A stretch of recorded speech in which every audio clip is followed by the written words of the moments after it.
Sore buat sahabat-sahabat, dimana saja berada, kita kembali lagi di edisi khusus Sore bersama Anak Medan Bersuara. Dimana tadi teman-teman di pagi menjelang siang ya, upload video saya pertama perihal tentang terbongkarnya kotak Pandora Jokowi dan kroni-kroninya.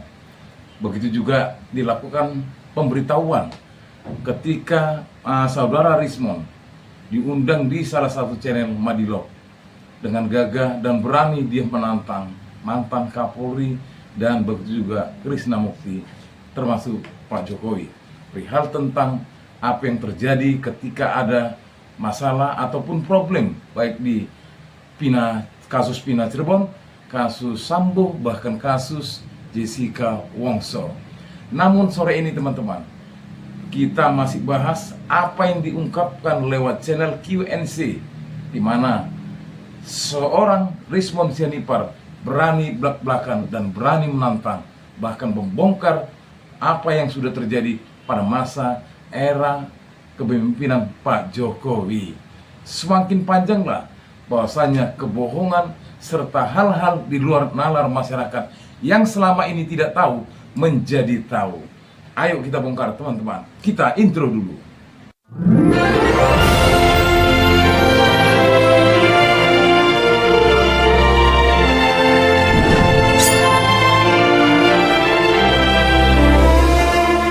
Kepolisian Republik Indonesia track recordnya terburuk se-Asia Tenggara, tetapi orang-orangnya dipakai di mana-mana ya. Pada saat rezim Joko Widodo, bukan hanya yang purnawirawan, yang aktif juga ya. Ini satu ya, Kepala Badan Narkotika Nasional Komjen Heru Winarko, Badan Nasional Penanggulangan Terorisme Komjen Suhardi Alyus, Direktur Utama Bulog Komjen Purnawirawan Budi Waseso, Inspektur Jenderal Kementerian Perindustrian Komjen Setio Wasisto, Direktur Jenderal Imigrasi Kementerian Hukum dan Hak Asasi Manusia Irjen Purnawirawan Roni Sompi, terus Kepala Badan Intelijen Negara Jenderal Purnawirawan Budi Gunawan, terus Ketua Komisi Pemberantasan Korupsi periode 2019-2023 Komjen Firly Bahuri, terus yang periode 2024-2029 juga Komjen Setio Budianto, terus Menteri Dalam Negeri, inilah si penipu rekayasa itu, Tito Corleone versi Indonesia, Godfather rekayasa kasus Tito Karnavian. Sampai sekarang orang ini pengecut, orang ini ya, nggak berani menersangkakan saya. Kalau ditersangkakan saya malah makin ribut. Terus Ketua Umum Persatuan Sepak Bola Indonesia PSSI Komjen Iriawan. Terus ada lagi pati yang lain bertugas di kementerian. Pertama Brigjen Polisi Hermanta,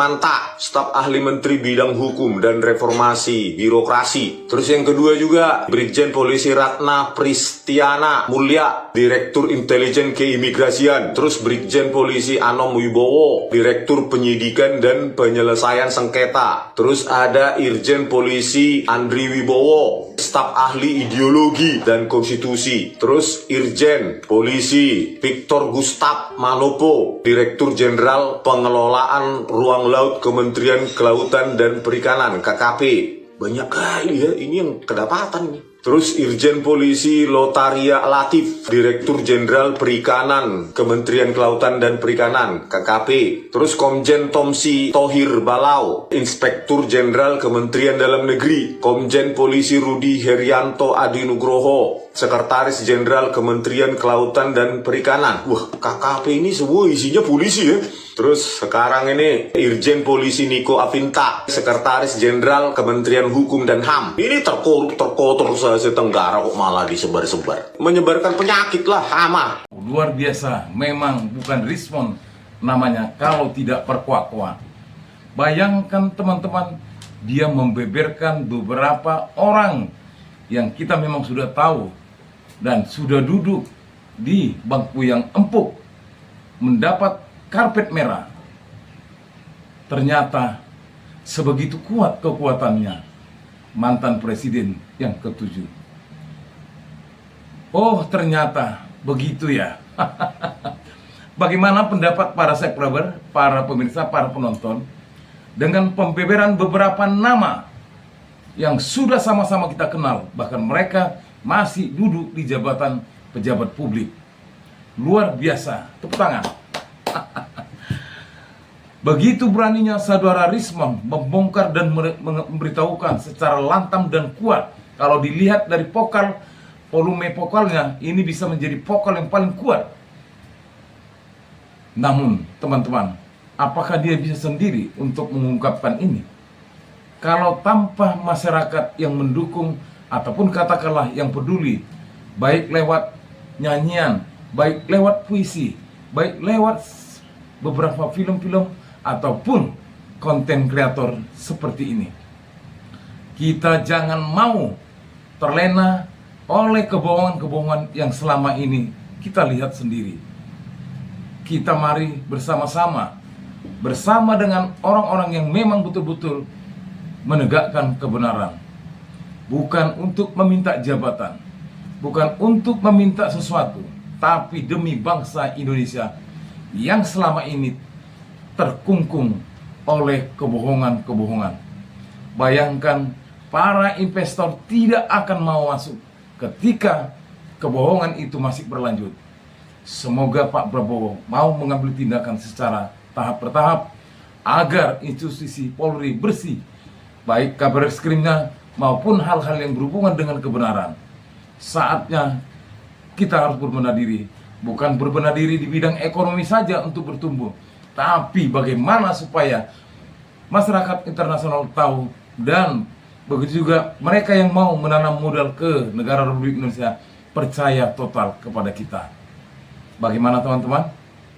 Ayo kita lanjut videonya ketika saudara Rismon berbicara di depan, ketika kemarin Aiman mengundang mereka dengan berbagai sumber, ya, berbagai narasumber, di mana saudara Rismon dengan lantangnya dan dengan gegap gempitanya menyatakan.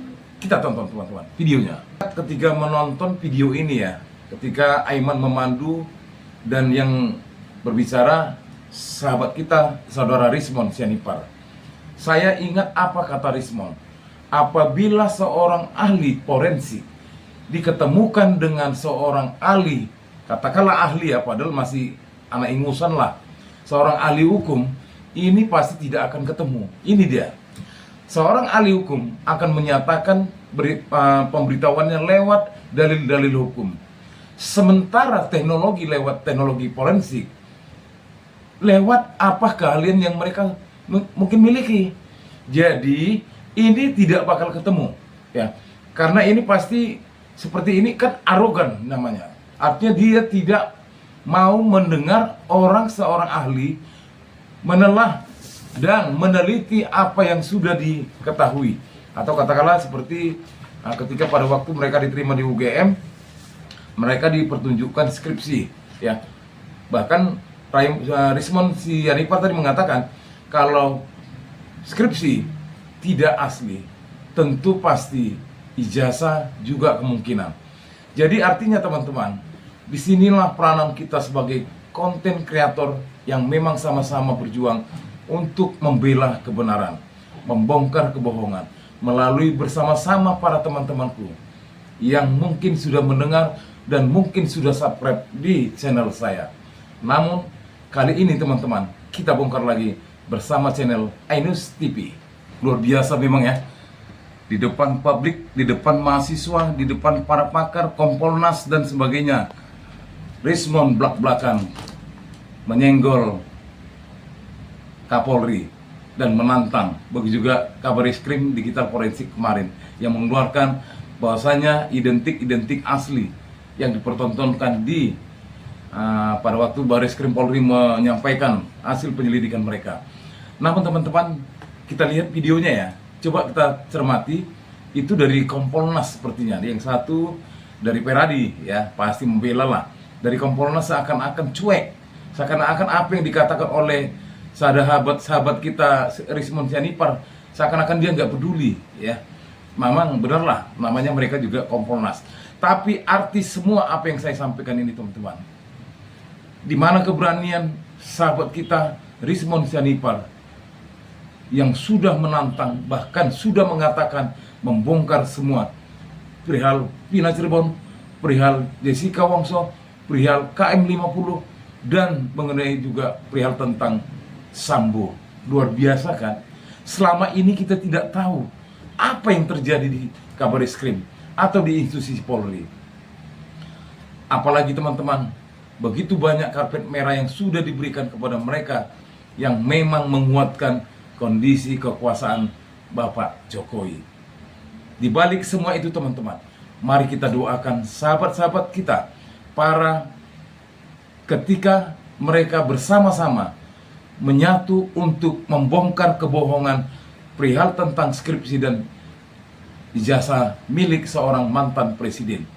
Baiknya mari kita sama-sama menyatukan visi dan misi agar kita bisa juga bersama-sama dengan mereka lewat konten kreator, lewat keahlian dan kreasi kita, apakah puisi, musik, dan sebagainya. Mari teman-teman semangat dan tetap kita nyalakan api kebenaran. Dari Anak Medan Bersuara menyikapi bahwasanya kita bersama-sama saudara Rismond dan kawan-kawan. Salam perjuangan, hidup rakyat Indonesia, merdeka, merdeka, merdeka.